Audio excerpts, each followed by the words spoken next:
the Manzini from the British Blacklist. And I guess before we start with any serious questions, just some warm-up ones, I want you to choose between the best between Ribena and Vimto. Oh, Ribena. Oh, every day, preferably hot. Okay. On a cold day. Doing well. What's Its and Quavers? Quavers. Coca-Cola, Pepsi? Neither. That will do for me. Malcolm X or Martin Luther King? Oh, come on. Loaded, right? Not for me. King every day. So I guess that's a good segue into my next question. So I saw A United Kingdom this morning and it was absolutely brilliant. Really, really enjoyed it. And it got me thinking about the roles that you are cast for.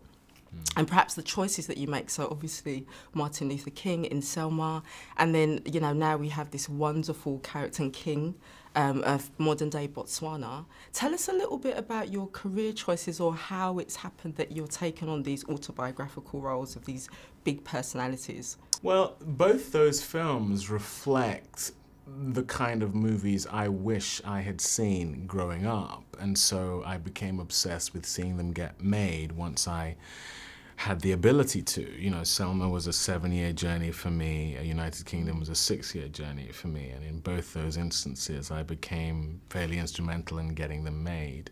And the reasons for that is that I had felt in my career that there was resistance to someone who looks like me being at the center of a narrative that is transformative for both the individual and their community.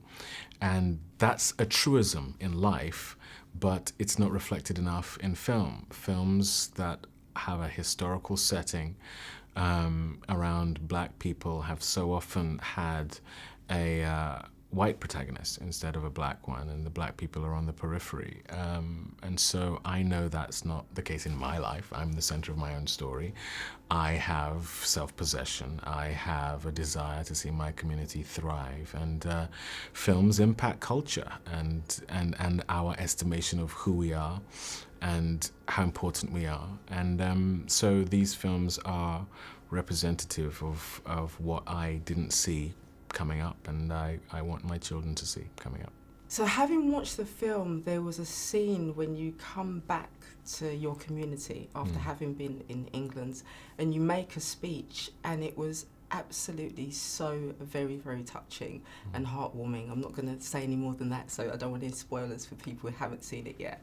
But I wondered, how do you get ready for that depth of emotion and that level of passion that you do so well? What is the preparation for you? I think anything you do as an artist, depending on who you are, I know for me personally, I don't do anything unless I really believe in it. And you know, in playing Seretse Khama, there are things he says in the film that I absolutely believe in myself as a husband, as a man, as a black person, as an African. And so I think that there are moments where you and the character and the setting and the moment magically come together. Doesn't happen every day, doesn't happen on every movie, but when it does, I think it can produce something that is quintessentially true. The moment you're speaking of is a case in point. You know, I went in doing that scene, my wife was on my mind, who I am as an African was on my mind. Looking into the faces of actual Botswanans was something palpable. It all comes together in what you hope is an expression of the truth.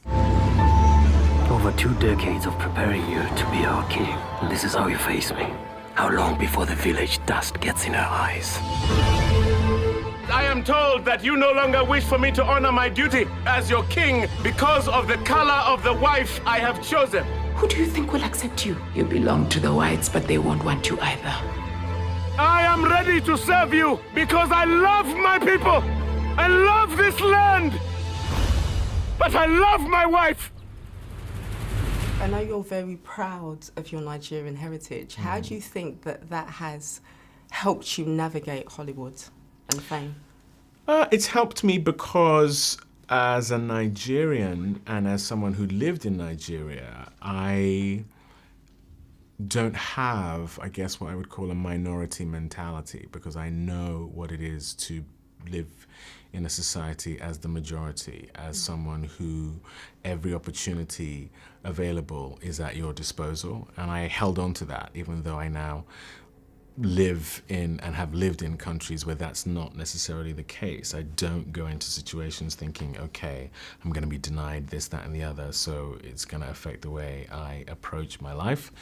And that has served me incredibly well. I don't look at a story like a United Kingdom or Selma and my instant thought is, they're not going to give it to me. All I think is, okay, I'm going to go get it. And if you're going to be in my way, I'll navigate around you, I'll walk through you, I'll walk over you, because I know what I need to get done. And that's a very Nigerian disposition. So it served me well. How do you think, I guess, your British soundingness has helped you?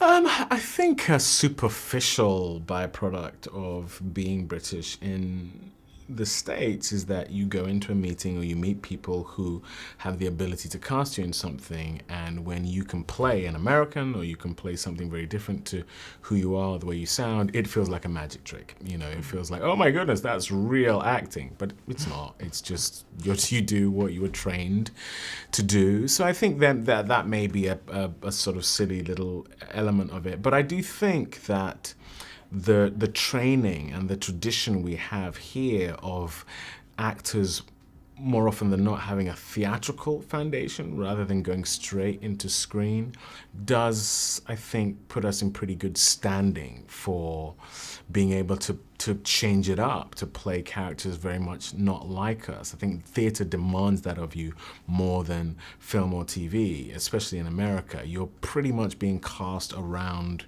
who you are unless you're able to come in and transform in a way that's undeniable. Do you get cast in the kind of roles that myself, Idris, or Chiwetel have been cast in? So, you know, I think it's more about our theatrical tradition here in the UK that is formative and helpful in terms of having a career in the States.